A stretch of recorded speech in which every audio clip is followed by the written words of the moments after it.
عطا کی.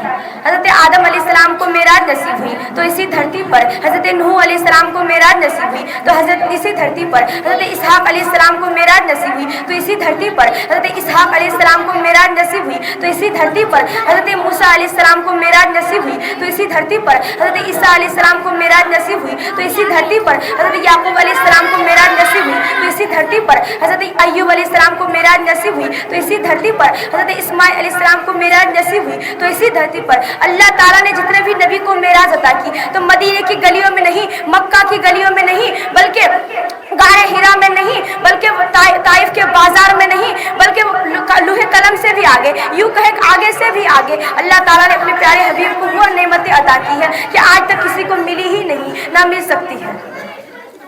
میرے اسلام کی مقدس شہزادیوں, میں آپ لوگوں کے سامنے ایک واقعہ پیش کرنا چاہتی ہوں کہ یہ ارشاد ہو.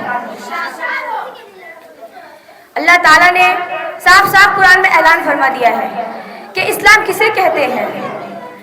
اسلام کسے کہتے ہیں؟ اسلام اسے کہتے ہیں جسے جو مرنے کے وقت حالت اسلام میں مرے. اسلام اسے کہتے ہیں جس کے مرنے کے وقت زبان پر لا الہ الا اللہ محمد رسول اللہ صلی اللہ تعالیٰ علیہ وسلم ہو, اسے اسلام کہتے ہیں. اسلام کسے کہتے ہیں؟ کیا لمبی داڑھی رکھنے کا نام مسلمان کہتے ہیں؟ یوں تو بہت سے لیڈر اور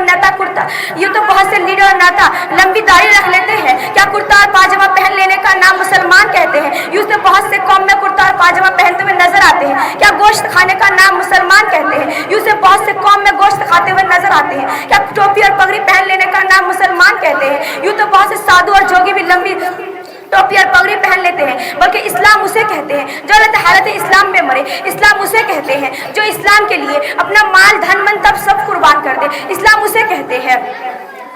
میرے اسلام کی مقدس شہزادیوں, میری تقریر کا عنوان ہے بے پردگی پر اللہ تعالیٰ کی لعنت. حضور صلی اللہ تعالیٰ علیہ وسلم نے قرآن شریف میں صاف صاف اعلان کر دیا ہے کہ ان عورتوں پر اللہ تعالیٰ کی لعنت ہوتی ہے جو عورتیں مردوں سے مشابہت کرتی ہے, یعنی کہ مردوں کا لباس استعمال کرتی ہے. آج ہماری گھر کی لڑکیاں کو آج دیکھ سکتے ہیں, آج ہماری گھر کی لڑکیاں کس جھٹائی کے ساتھ مردوں کا لباس استعمال کرتی ہے. کپڑے دیکھو تو مردوں کی طرح, بال دیکھو تو مردوں کی طرح, شلوار کی جگہ مردوں والا جینس اور پینٹ نظر آتا ہے, سوٹ کی جگہ مردوں والا ٹی شرٹ نظر آتا ہے, سینڈل کی جگہ مردوں والا جوتا نظر آتا ہے. اور اگر حسن اتفاق سے زنانہ لباس جسم پر نظر آتا بھی ہے تو اتنا باریک اور پتلا کہ ماذاللہ سارا جسم ننگا نظر آتا ہے, جسے دیکھ کر انسان تو انسان کیا شیطان بھی شرما جائے. اسلام کی مقدس شہزادیوں, میرے اسلام کی مقدس شہزادیوں, آج ہماری ماں بہنیں یہ نہیں سوچتی ہمارے بھائی دیکھیں گے تو کیا سوچیں گے, ہمارے چچا دیکھیں گے تو کیا سوچیں گے, ہمارے ماما دیکھیں گے تو کیا سوچیں گے, ہمارے باپ دیکھیں گے تو کیا سوچیں گے. یہی وجہ ہے آج ہمارے معاشرے میں بھائی بہن کا ادب کر چکا ہے, شوہر بیوی کا ادب کر چکا ہے, باپ بیٹی کا ادب کر چکا ہے, بہن بھائی کا ادب کر چکا ہے, اور نفرت تیزی کے ساتھ دلوں میں گھر بنائی جا رہی ہے. میرے اسلام کی مقدس شہزادیوں, حضور صلی اللہ تعالیٰ علیہ وسلم قرآن میں صاف صاف اعلان کر دیا کہ ایک زمانہ ایسا آئے گا کہ عورتیں کپڑا پہن کر بھی ننگی نظر آئے گی. بس جب ایسا دور آئے گا تو قیامت کا انتظار کرنا. عورتوں, تم شمع محل نہیں ہو, تم شمع خانہ ہو, اور اسی میں تمہاری بھلائی ہے. تم وہ نہیں ہو کہ شہروں اور بازاروں کا چکر لگایا کرو, گلیوں کا چکر لگایا کرو. تم وہ ہو جو گھر میں رہو, باہر نہ, کیونکہ تم شمع محل نہیں, تم شمع خانہ ہو, اور اسی میں تمہاری بھلائی ہے. میرے اسلام کی مقدس شہزادیوں, بعض شہروں اور بازاروں میں تو بے حیائی اس حد تک عام ہو گئی ہے کہ ایک غیر مرد ایک غیر عورت ایک ہی ٹیبل پر کھانا کھاتے ہوئے نظر آتی ہے, ایک دوسرے کو ٹچ کرتے ہوئے نظر آتی ہے, ایک دوسرے سے مشا کرتے ہوئے نظر آتی ہے, ایک دوسرے سے ہاتھ ملاتے ہوئے نظر آتی ہے.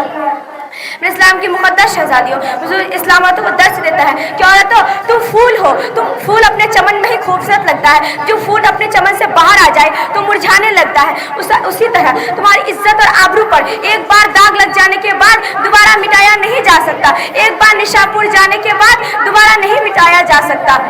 میرے اسلام کی مقدس شہزادیوں, ہمارا معاشرہ برائیوں کے دلدل میں پھنسا ہے, اسی لیے تو کسی شاعر نے کیا خوب کہا ہے, شرم نبی خوف خدا یہ بھی نہیں وہ بھی نہیں, شرم نبی خوف خدا یہ بھی نہیں وہ بھی نہیں, یہ زندگی پریشانیوں کی ہے, پریشانیوں سے ڈر مت جانا. ارے مسلمانوں کا تو ایمان ہی سب کچھ ہے, ارے مسلمانوں کا تو ایمان ہی سب کچھ ہے, حرام کھانے سے بہتر بھوکا مر جانا.